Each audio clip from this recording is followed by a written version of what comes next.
Good day, everyone. Today's 10 Interesting Facts is on the Enterprise NX-01 from the series Star Trek Enterprise.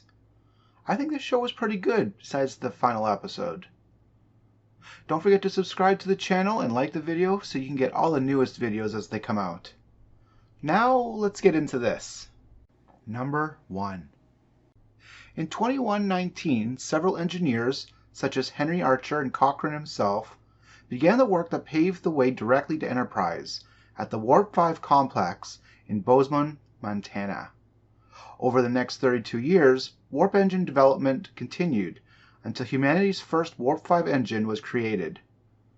This engine was capable of speeds that made interstellar travel more survivable periods possible. That is, in days, weeks, or months instead of years. Consequently, humanity was able to construct its first 5 capable starship, Enterprise, completed in 2151. Initially, Enterprise had a maximum speed of warp 4.5. Number 2. Aside from its engine, Enterprise was also the first Earth vessel to be equipped with a transporter rated for transporting biological organisms. However, the machine malfunctioned a number of times before the initial bugs were worked out. The preferred method of travel was still the shuttle pod, unless all other options were exhausted. After trips in the pod, it was standard procedure for returning crew and passengers to utilize the decontamination chamber. The ship was not as advanced in all areas, however. Unlike the Vulcan ships of its day, it did not possess tractor beams, merely magnetic grapplers. Enterprise had a standard crew complement of 83 humans, with the addition of a Vulcan and a Denobulan. Approximately a third of the crew was female. Number 3. Prior to its launch, Captain Gardner was considered for command of the Enterprise, regarded as the most suitable choice by Ambassador Saval.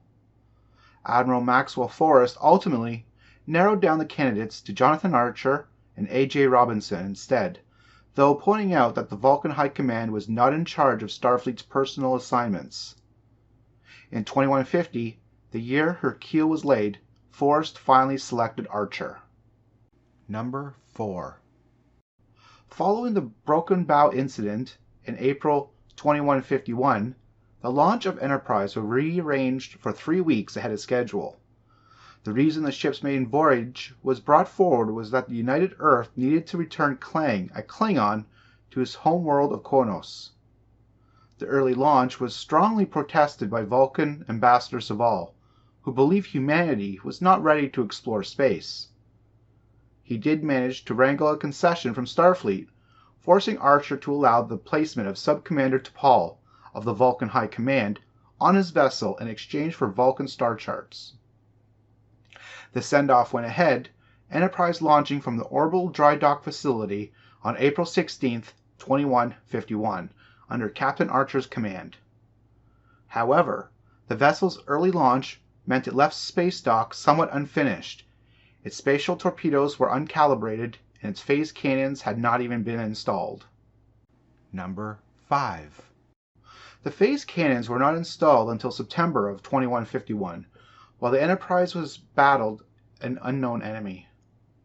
When a Mazarite ship attacked Enterprise in February 2152, the first shot disabled Enterprise's aft sensors.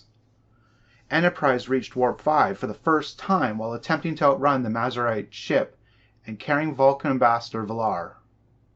Number 6. By March of 2152, 10 months after launching, Enterprise had engaged in armed conflicts with more than a dozen species. That month, the ship's mission was cancelled when one of its shuttle pods appeared to have ignited tetrazine gas within the atmosphere of Paragon 2, killing 3,600 innocent colonists. It was this event, along with the ship's actions at other planets including P'Jem and Tander Prime, that caused Starfleet Command Council to recall Enterprise to Earth. Ambassador Saval recommended that the United Earth wait another 10 to 20 years before trying another deep space exploration mission. Captain Archer was able to convince Starfleet Command Council and the Vulcan High Command to allow Enterprise to continue, particularly after it was revealed that the accident had been triggered by a Suluban cabal. Number 7. After the Xindi attacked Earth in March 2153, Enterprise was recalled home. Arriving on April 24th, Enterprise was refitted and upgraded with a new photonic torpedoes, enhanced hull plating, a universal translator update, and a new command center. The ship also took on board a detachment of Makos before being relaunched on a new mission to the Delphic Expanse in search for the Xindi weapon. The crew of the Enterprise spent nearly 10 months in the Delphic Expanse during their mission to find the Xindi from April 24, 2153 to February 2154. During those 10 months, 27 Enterprise crew members died in search of the Xindi weapon.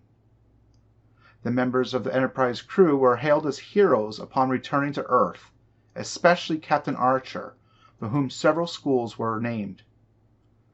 Enterprise was placed in dry dock, where it began extensive repair and refit. Modifications to the ship included a new captain's chair, an upgrade to the transporter, and repainted door panels. Number 8. Enterprise was also present when Earth's leadership announced new trade relations with Vulcan, Andoria, Talor, and Corridon in January 2155. The members of the Enterprise crew were hailed as heroes, laying the groundwork for that alliance, a precursor to the formation of the United Federation of Planets. At some point after this, the Enterprise crew paid another visit to Kronos. Number 9. Enterprise was retired in 2161 to make way for new, more advanced starships. It was then placed in the Federation Museum, where it still remained in the 24th century.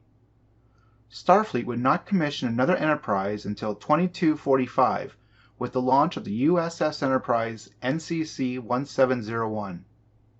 Number 10. Enterprise's voyages of exploration were not entirely into the unknown territory, as the ship was aided by Vulcan star charts.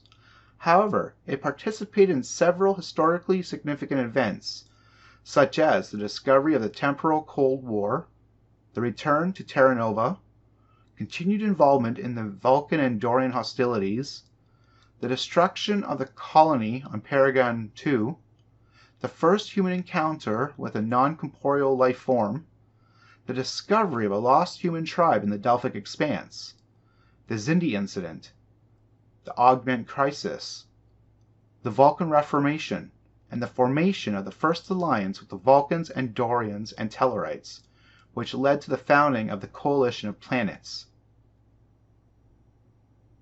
I hope you liked this video. What did you think of Enterprise? Let me know in the comments section. Take care and have a great day.